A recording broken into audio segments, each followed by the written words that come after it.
So, start where we left. I'm going to tell you a little story about an Upanishad.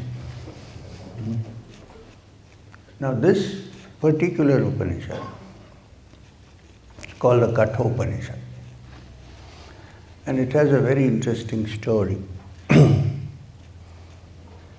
about a rishi, a sage, conducting a sacrifice. When you say sacrifice, it means not human sacrifice or animal sacrifice, but what we call it a havan,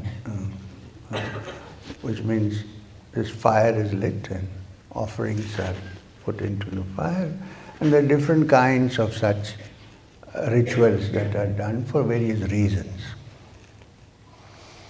This rishi had invited all the Brahmins to do the rituals for the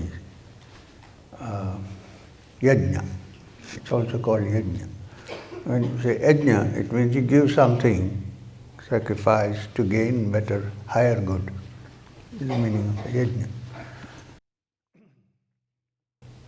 So the yajna was performed on a large scale. So there were many people who came to perform it. And the sage performed it to reach the state of what we call heaven, to enjoy the effects of your good deeds and so on.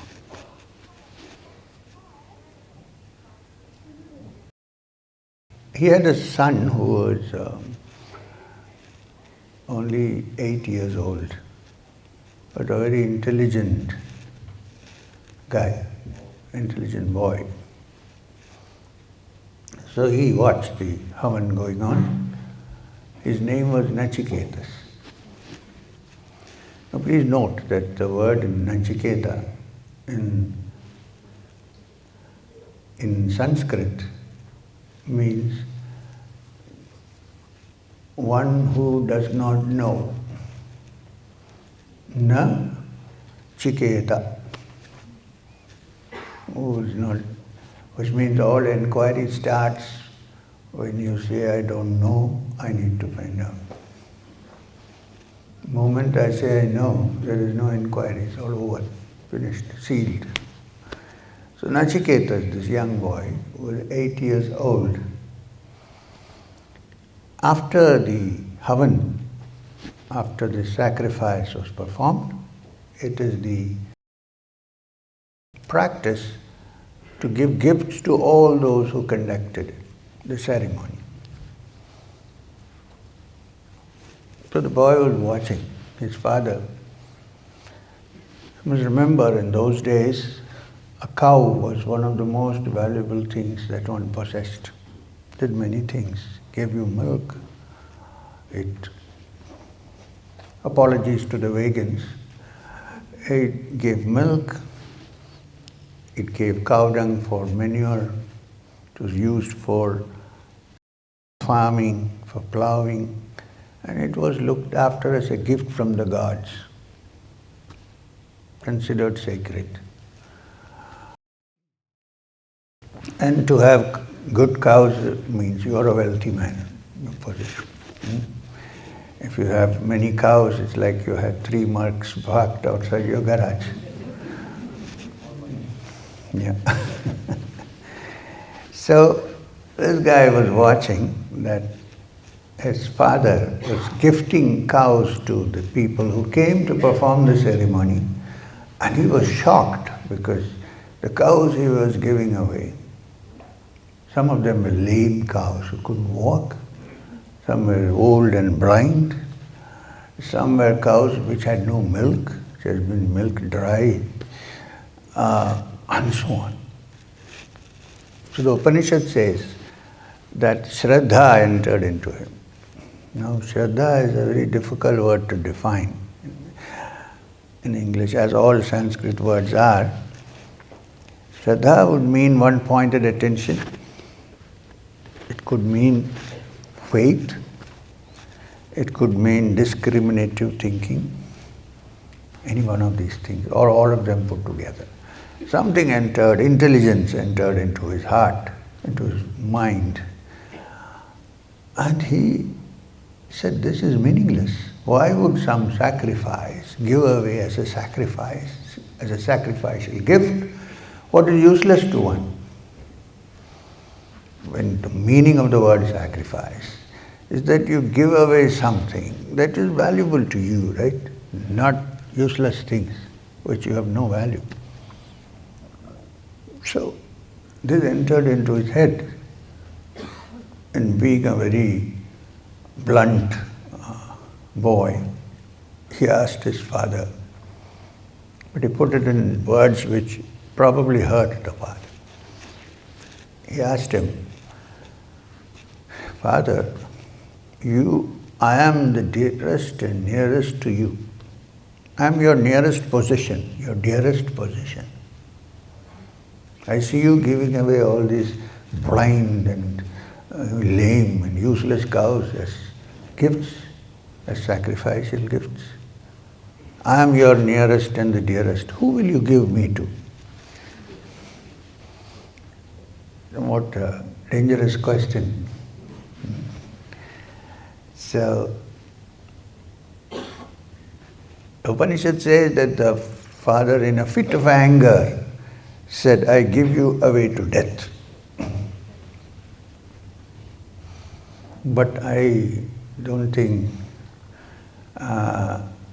Vajashravas was a man who would get angry and curse. I think he was initiating him into the mysteries of death. We discussed in the last thing, this death business, it comes to all. Anyway, Upanishad says, in a fit of anger, he said, I give you away to death. Since this great Rishi was a powerful man in the sense, and whatever he said, uttered, became real. There was a great sage, the saint, a teacher called Ramakrishna Paramahamsa, who used to say that if you don't tell a single lie for 12 years, difficult even for one day, but if you don't utter a single lie for 12 years, 12 is an arbitrary term, and then after that, even if you utter something that is false, it will become true. So, as soon as he said this, the boy died, which means his soul went to death, to the Lord of death. Now in the Hindu system of thought, there is a god for death, he's called Yama. Yama, the Lord of death. He sends his emissaries whenever the soul is leaving the body to bring it, and all the records are checked by somebody called Chitragupta. And then decided where he has to go, good or bad. So, this boy went to Yama's, to the king of death, the Lord of death's place, in short notice. Because it happened suddenly. He said, I give you, instantly he was transported to the kingdom of the Lord of death, Yama. And he reached his office. Now, not knowing this, the Lord of death had gone to collect some other souls. So this young boy had to wait for 3 days in his consultancy, in his office. So, 3 days later, the Lord of Death returned to his office and he saw this young man, a brahmachari with a shining face, looking so nice, sitting there. And the Lord of Death apologized to Nachiketas. He said, I am sorry. Our principle here, as it is in the world, down, that the guest is God. Atiti Devo Bhava. And here you have been waiting in my office for 3 days. son of a rishi with a shining face, a brahmachari. I haven't been here, so I couldn't ask you, do you want water? Do you want food? Do you need rest? I have not done any of this, so it's a mistake from my part. So, first, apologies. And second, imagine the Lord of Death apologizing to a small boy. At the moment I become an important person, I don't care for anybody down below. Anyway, so as compensation for the 3 days that you are here waiting for me, ask me for 3 boons and I will give them to you. Gift them to you. Boon, B-O-O-N. So of course the first boon that Nachiketas, like any other small boy who has come from home, is that when I go back, which means he sure is going back. When I go back, may my father, without any anger, welcome me back like his own son. And then he adds another, and may he recognize me, which means having met the God of death face to face and having learned the secrets which he was going to learn, even the face sometimes becomes unrecognizable. Even. So when I go back, may he recognize me, forgive me, not be angry with me, and receive me back. And the Lord of Death says, done. Given. Okay? Second, they say there is a world where people who after death go and where their good deeds are fulfilled and they live in peace till they go back again. Grant me that world when I pass away from my body. That means he's sure he is not permanently passed away. Hint. Yama says, okay, done. I give it to you. Now comes the third. It's the third boon I ask of you. Some say that when the body dies, that's the end. Like a clock has stopped. This theory was known even in those days. The clock has stopped and everything has come to an end and that's it. Some say that something survives after death. If something survives, and that does not die, teach me to find that essence which has no death, which is deathless, which is immortal, amritya. Mrityu is death in Sanskrit. You add an a sound, it becomes the opposite, amritya. Amrita also. People think amrita is nectar, it's no death, not having death. So, please teach me that by which I can conquer death and understand that there is an element in me which has no death, even if the body dies. Please do that for me. Yama is in a spot. He says to him, look, now this is the most difficult thing to tell you, to explain to you. Instead, he offers him some substitutes.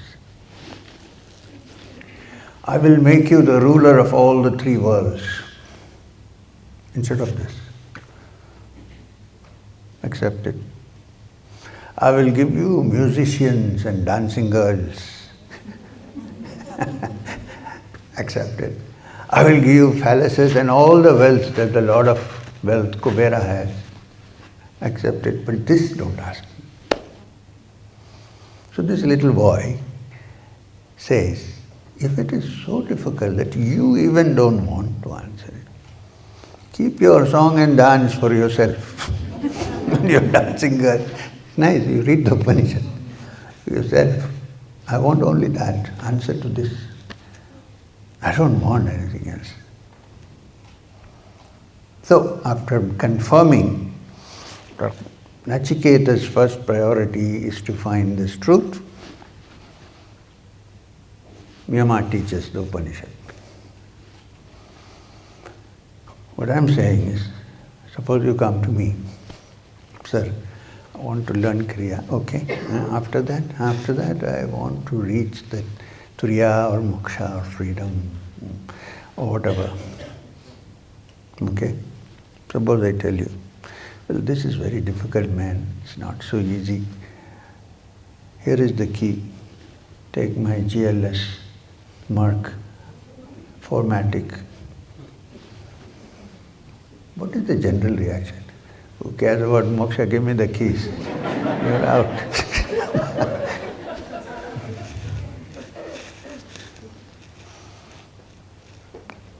So the Kathopanishad is a classic lesson in priorities. Who is the one who finally reaches there? One who knows that this is the only thing to be really understood. This is the only thing that one needs to have. Everything else is added on. Many, many years ago, in another part of the world, not in India, somebody said, "Know ye first the kingdom of the Lord, and the rest shall be added unto you."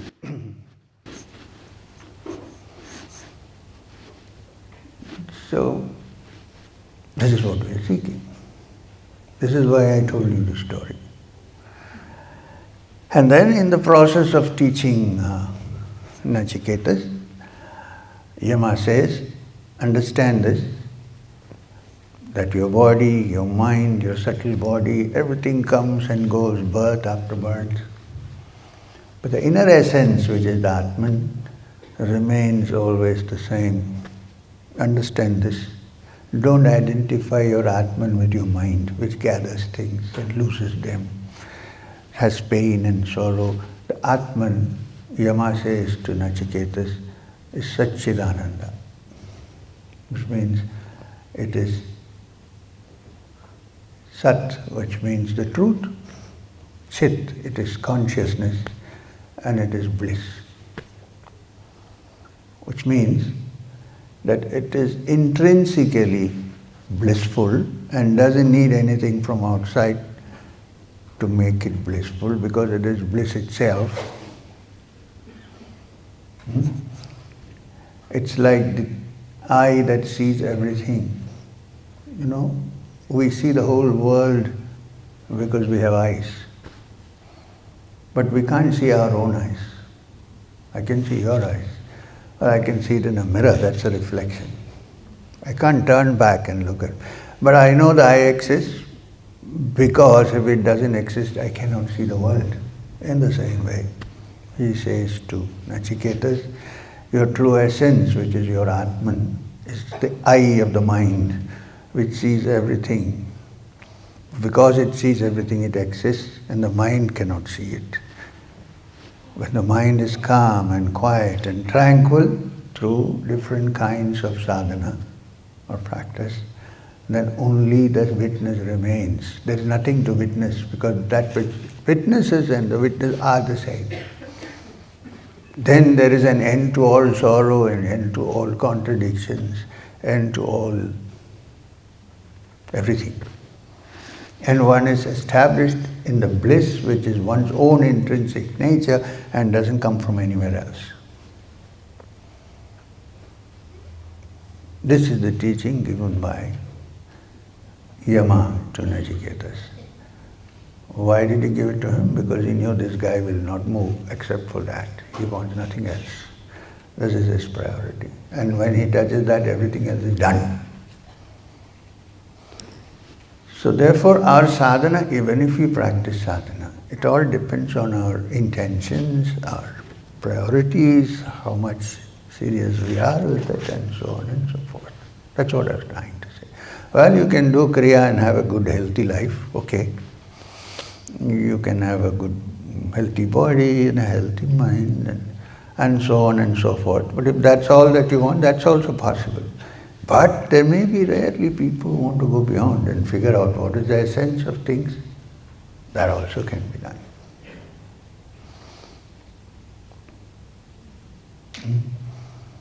Okay. Now I'm going to talk to you about Sat-Chid Ananda, since that is the subject. Yama taught Nachiketas. Now, when you say the word Sat, it means the real, reality. Then we think everything is real. So where is the other reality? So when you say Sat, it means the reality as it really is, and not what you think is reality. I don't know. You get what I'm trying to say? Yeah. If something is real, then it should be there always. If it is there today and is gone tomorrow, it cannot be real. It may appear real, but it cannot be real.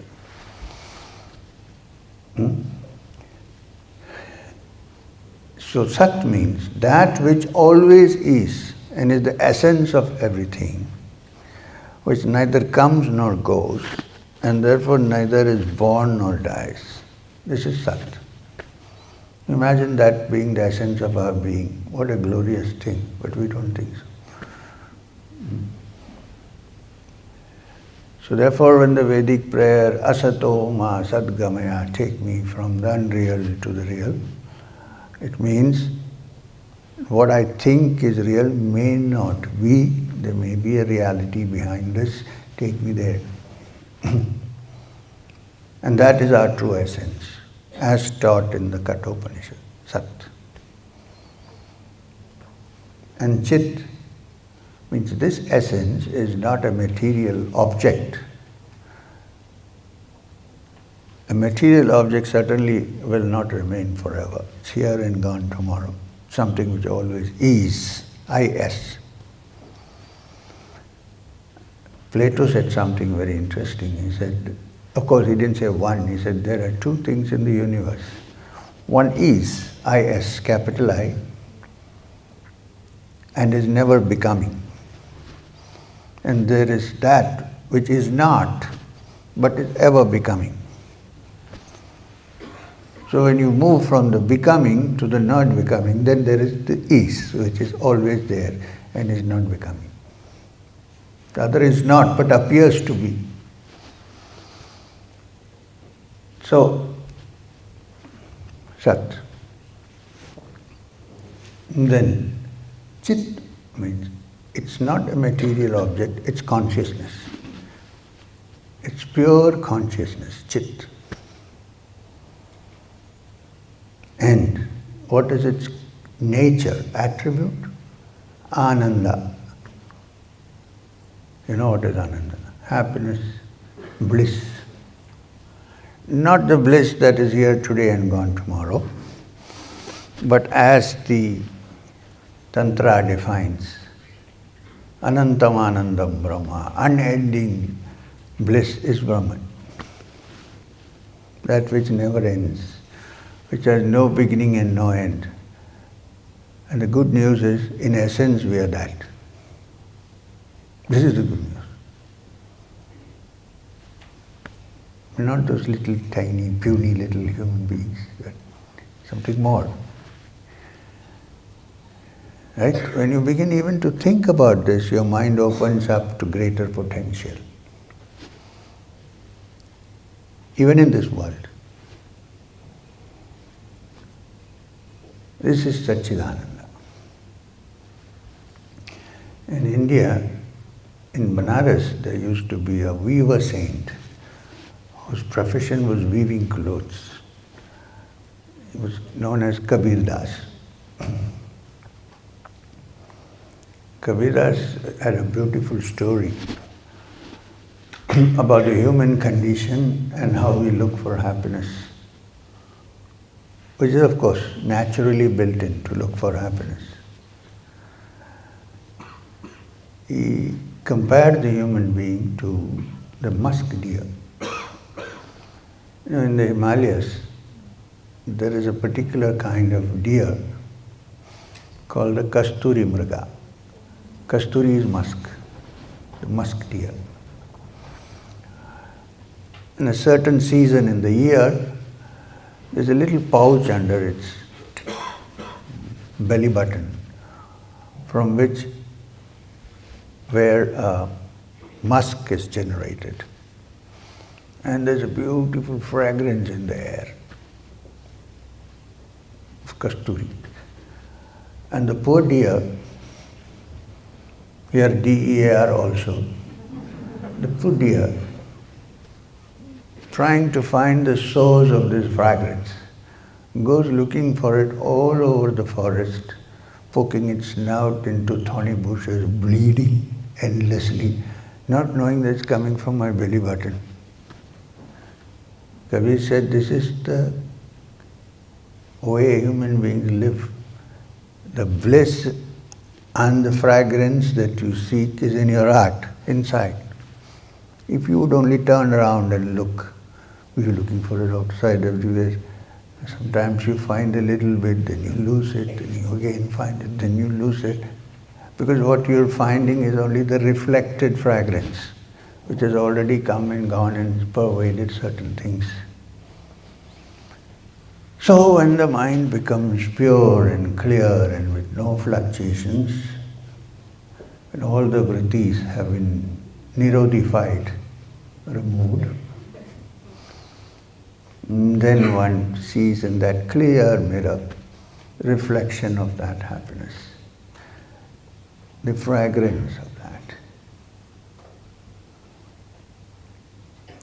This is the lesson that Nachiketas learned from Yama in the Kathopanishad.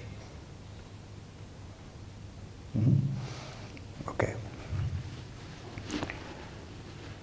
Now there's another great text which Vedantins read, and it is quite confusing. So we're going to attempt it, then decide to spend a year or two on it.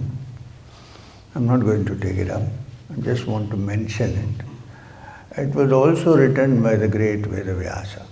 It was also written by the great Vedavyasa. The text is called Brahmasutras. You've heard of it?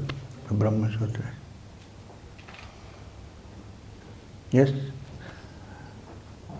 Quite complicated. I'm supposed to teach you about the ultimate reality called the Brahman. In this text, instead of Sat-Chid Ananda, the word used for the ultimate reality which we seek is Asti Bhati Priya. Asti Bhati Priya. Now, the word Asti means that which is. Which is. In contrast to that which is not, but one thinks is. Is. Really is. Bhati means it is conscious and effulgent. The definition of the Supreme. And Priya, which is the essence of compassion and love. You know what Priya is. Old Hindi movies, oh Priya. Yeah.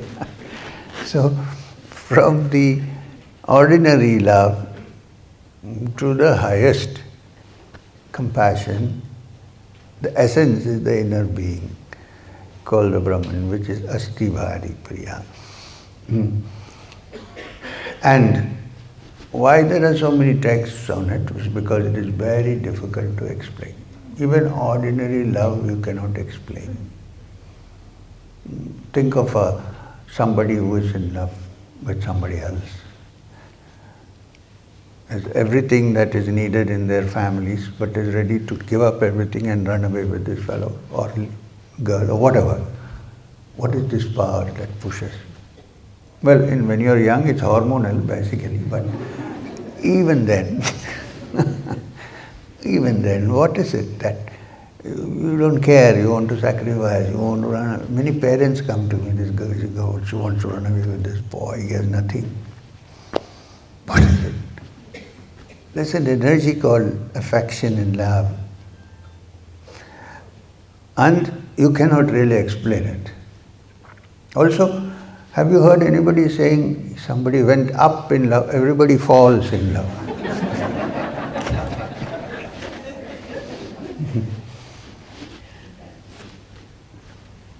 The falling is the ascension. The surrender is the ascension. So, and if you look carefully, suppose you see two young people standing near the railway station or bus stop, two young people. For 10 minutes, 15 minutes, they're looking at each other. Nobody is speaking a word. What are they doing? I mean, this is from the lowest end of the spectrum. Nobody knows. You ask them, kuch hota hai.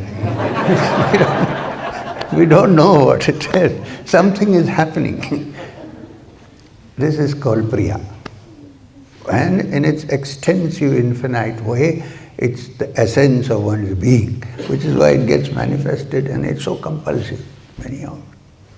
Because we don't see that it's actually here and not there. So, I'm not saying that you should love yourself, your image in the mirror, talking of something else. So, this is what the essence is all about.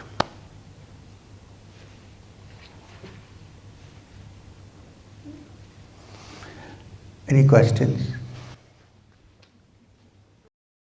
Not about that bus stand affair, I know.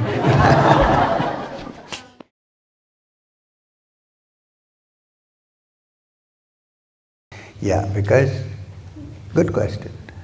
Now you understood it clearly, right? Simply, yeah. So then the next question in your mind, why don't I experience it? Yeah. So the first step is the theoretical understanding. That's hearing. Traditionally it's called Shravana, listening. Then what you listen to, think about it constantly, nididhyasa. Think about it constantly. This is what this guy said, let me think of it. Does it apply? Nididhyasa. Then from that comes sakshatkara. From understanding and ruminating over what you heard. Then one day you'll hit it in your own mind. Now I'm saying what I said. It will be your own then. It requires constant contemplation on what has been discussed and what has been said on one side. Then you'll figure out that the mind is clouded for various reasons, which is why it is not understood. It's not going deep, sinking in, I know, but it's... So then, the process by which you open up that mind, which is blocked, is called sadhana, practice.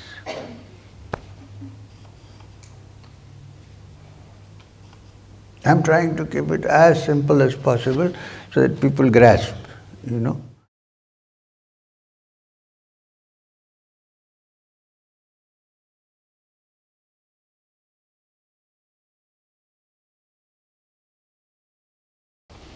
First, anulom, vilom.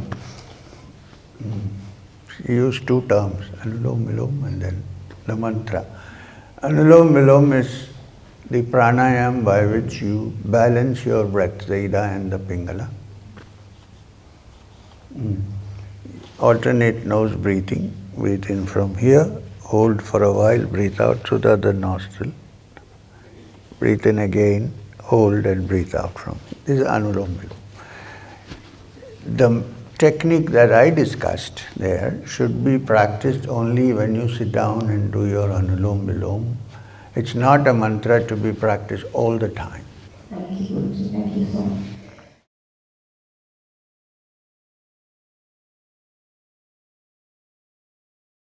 Can I say something?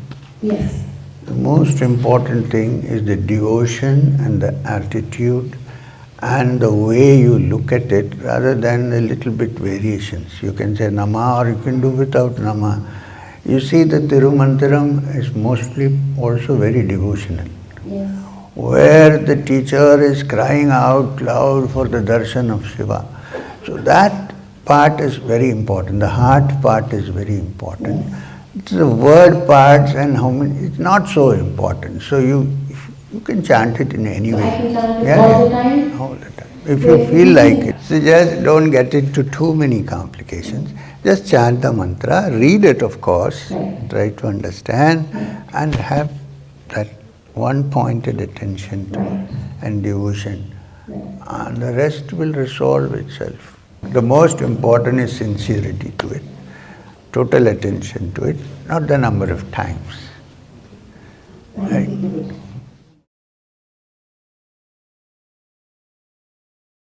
Aushadhi means herb, medicine, which means if you cannot with this big process achieve samadhi, you can do it by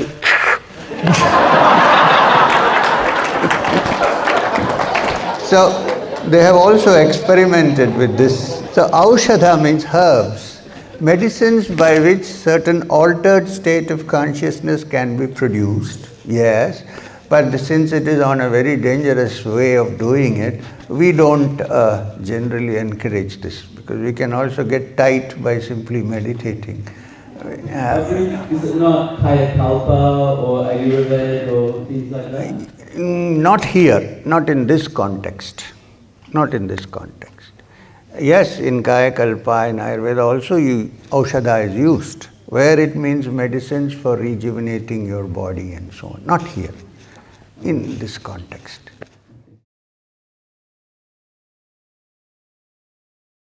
The reason why they write 786 is because in the Arabic numerals, alphabet, each one has a number. Each one has a number. So when you say a sloka, or when you chant Arabic verse, you see the number that comes for each letter, and then you add it up and see what is the result, total result. Yeah. 786 in the name of God, the beneficent, the merciful, that's what it means. So this 786 is the numerical value of the letters put together. I don't think there is any correlation with the chanting of Om in this. There may be other things, but not this.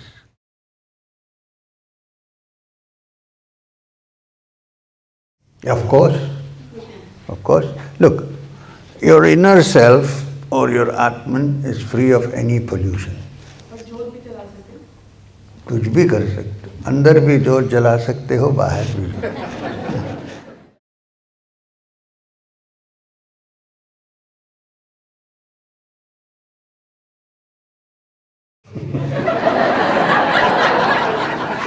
It may be your subconscious, but it's not a bad thing still. Okay, now let me put it this way. Suppose I worship Godhead as the Supreme Being, as Krishna or Shiva or some.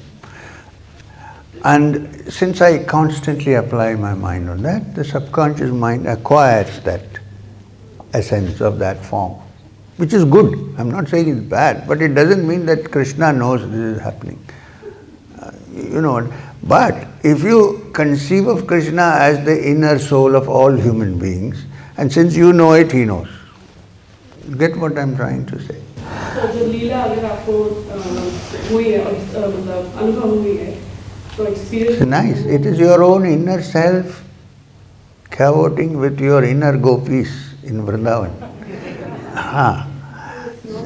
It's not that you are in Vrindavan and Krishna. Please differentiate between the two. If you see me in a dream, for instance, there is no guarantee that I know that you are seeing me. Possible sometimes, but it's very difficult to define it. But even if I don't know it, suppose, it's a good thing. You know why? Because if your subconscious is being replaced by these good thoughts and good ideas than with anything that is not good for your progress. So it is a good thing.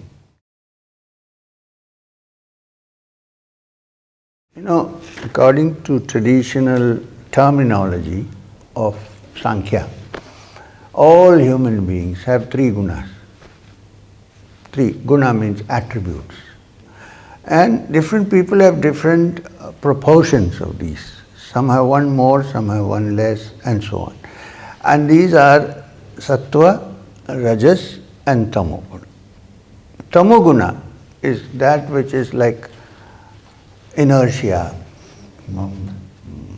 laziness, not the ultimate laziness of Mahavishnu, but our little laziness. And and all these factors plus wanting to harm others. There are some people who can't go to sleep until they are satisfied that they have created some trouble for somebody. There are, believe me, there are such people. So this is Tamo Guna.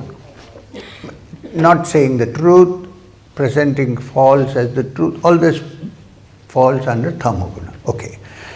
Now, to bring a person's from out of Tamo Guna to Rajoguna, Sattva, which is purity, devotion, tendency to go towards the higher, doing good to others, not causing injury, all this is Sattva, right? And not hurting others. Also, making sure that there are enough trees and plants in this world and then rivers are not spoiled. And all this is part of Sattva. Now, it's very difficult to jump from Tamo Guna to Sattva. There is a way in between. This is Rajoguna. Activity. So, because activity pulls you out of laziness. Very often people have this misunderstanding that when you're lazy and you're in Tamo Guna and you're lying down, you're in Sattva Guna, you're in samadhi. No, it happens sometimes. Because the mind has a tendency towards it. So, to wake one up from that, activity is good. But Rajoguna in what way? All activity is because of Rajas. But Rajoguna, when it is not applicable only to you, but to others, selfless service to others, helping others, this type of Rajoguna gradually turns your attributes into Sattva. In Sattva Guna, there is a quietness and a tranquility, which is not in action, but tranquility in action. Not in action, but tranquility in action. That means even if you are doing any activity, which of course goes under the Rajoguna category, you still are in peace, in Sattva. This is what should be cultivated for most people. Of course, keeping it in mind that longer periods of staying as the witness is key to one's spiritual progress. Yeah, it should not be mistaken with laziness. Not wanting to do anything. That the tranquility of Sattva Guna comes when one merges in and remains as the witness for longer periods of time, and it becomes so part of our being that even if you act in any action, it still remains, it doesn't go off. This is what we should be aiming at. This state is called Sahaja Samadhi. I get what you're trying to.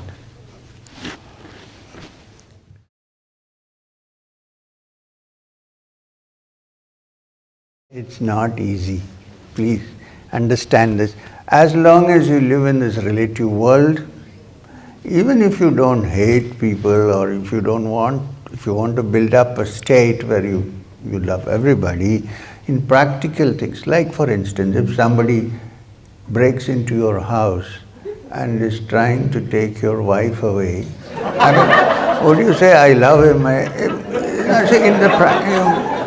Sorry, I'm sorry if I said anything wrong. So then one has to exercise one's capacity to defend, which doesn't mean that you hate the person. You see this, hatred is different from defending someone from being hurt. You don't hate that person.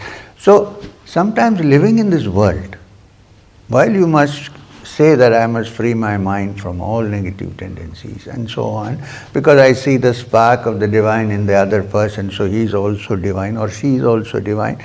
But that will happen only when you see it. Till then, during sadhana, it may not happen. We should aim for it. However, we should also learn to sometimes put on an act in this world. Otherwise, you cannot survive. I will tell you a story which Sri Ramakrishna Paramahamsa used to say. Sometimes he was very loving to everybody, but sometimes he used to call somebody and scold them so badly they couldn't sleep for 3 days. So I said, does he hate them? No. So he used to say the story about a brahmachari who went, sorry, this is a little long, it's a good question. A brahmachari who went on a tour, and he came to a small little street, and there were some people there. They said, don't go on to the street because there is a very poisonous cobra living there. So he said, so don't worry about me because I know the mantras to control the cobra, so don't. So he went and the cobra came out. So whatever he did, I don't know, it's a story anyway. Thakur used to say this story. He managed to make him peaceful. And then the cobra said to him, sir, now that you have made me peaceful, I feel so good. In future, I don't want to hurt anybody. And please, can you give me that mantra by which I can be like you, peaceful like you? He said, I'll give you the mantra. But there is a problem here. You're a cobra, it's your nature to bite. If you need to take this mantra from me, you need to stop biting. The cobra said, okay, I promise. So he gave him the mantra and went on his way. Several months later, he came back on the same path and he found little boys playing marbles on the street, playing cricket. So he asked, it was said by somebody from Bengal, you must remember, so the term cricket was used because the first cricketers were in Calcutta, because it was the British headquarters for a long time. Anyway, so he said, how come you're not afraid anymore? Where is the cobra? He said, oh, that cobra, that guy, he's broken his backbone, he's inside the hole. He said, what happened? He said, you know, we came to know he stopped biting. So we one day caught him by the tail and shook his bones off, and he's lying there now. He's a cripple. So the brahmachari went and called him, hey. So he said, yes sir, I am here, Guruji. He said, what happened, my spine? He pulled him out, and knowing whatever he knew, he put him back to shape, straightened him out. And then he said, what happened? He said, you said not to bite naturally. He said, what kind of an idiot are you?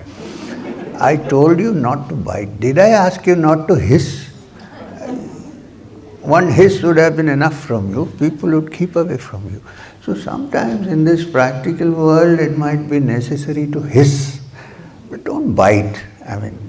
But then very soon people discover this. My driver knows I don't bite. So difficult to control. But this is a difficult world, you see. We need to be practical and work on it. Keep this in mind that everyone is a spark of the divine. Don't forget that ever. Keep this in your mind. But for practical purposes, sometimes, unless you are a great yogi who is already touched, then there may be different criteria for this. तो चलिए हम भी बहुत जन्म काम करके बैठे हैं यहाँ, एक जन्म में नहीं हुआ भाई.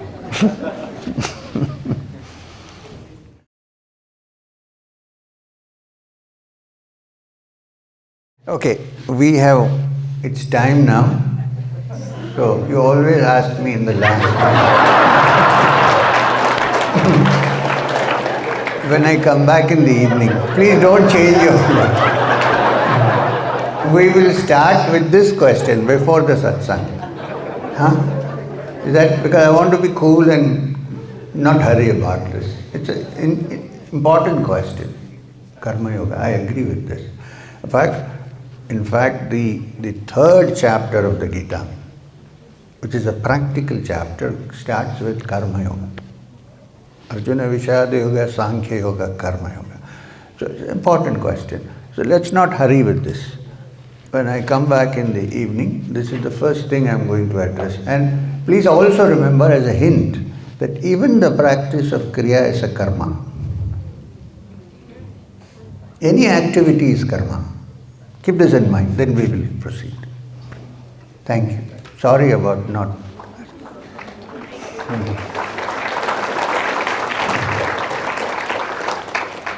Why are you clapping?